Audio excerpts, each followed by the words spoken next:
Hey, what's going on, people of the internet? My name is Kylie, and welcome to my channel, or welcome back to my channel. Today is Saturday, October 11th, and the DIYing continues, baby.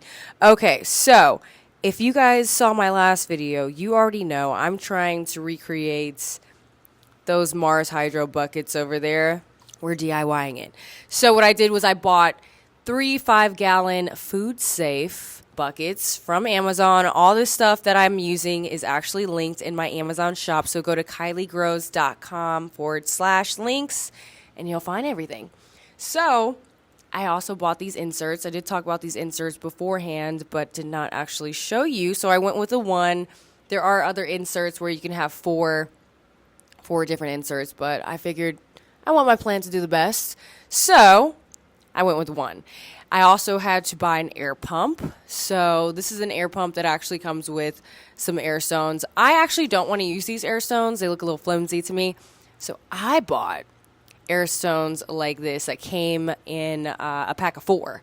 So if you want these air stones, that will also be linked in my shop. And then I also bought some leca because I need some clay pebbles to put the veggies in, and I already labeled them. I labeled them last night. So I'm going to move my thyme. The basil will now be in here, and then the romaine lettuce. So my plan here was to move that romaine lettuce into a bucket, that basil and that thyme, so I can designate this unit only for cilantro, baby. So that's the plan. Once I move the lettuce into the bucket, this will now be a tiny Tim home. Anyway, back onto the buckets. So now that you guys know, you can easily do this on your own. I'm going to get this set up and show you exactly what it looks like at the end. Okay, guys, now here's the finished setup. It was really easy. I made sure I added some slack in the hose. Now, bucket number 1 with the lettuce actually has 2 air stones, only because I didn't want to leave one slot open. So I've got the air stone that it actually came with a pump. And then I have my beauty there that all these other buckets actually only have 1. So I did want to show you guys what it looks like when I drop it in the bucket.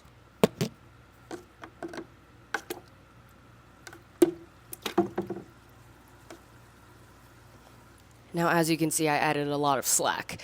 And look at that aeration. That's what we want to see. Now, I did actually end up looping that hose through the actual insert just so I can access it a lot easier. And plus, I didn't want it pinching on the lid when you close it. So that is what it looks like. I did the same for each of these, except they only have that one round ball. Now, this is great. I love it. I love the fact that, it's very easy to put together. Anyone can do this at a fraction of the cost. And I feel like you've got more control over it. And obviously, I've got more quantity. 2 buckets versus 3. I mean, come on, it's a no-brainer. So I linked everything that I used for this DIY project. Everything was fairly straightforward. But if you do have any questions or comments, feel free to leave them down below. And I can't wait to see what you have to say. And I hope you try this. Honestly, it's great. Now, I'll give you an update on these plants. Obviously, as I update pretty frequently, but I'm sure they've got a little shock going on right now. But yeah, if you have any questions, comments, leave them down below. And I'll be seeing you until next time. One more thing before I go. If you are new to my channel and you did want to make this, I did DIY this garment rack as well to hold my buckets. Now, like I said, it's just a garment rack. All these things are going to be linked on my Amazon shop. I went to Home Depot. I got a board cut to obviously support the buckets.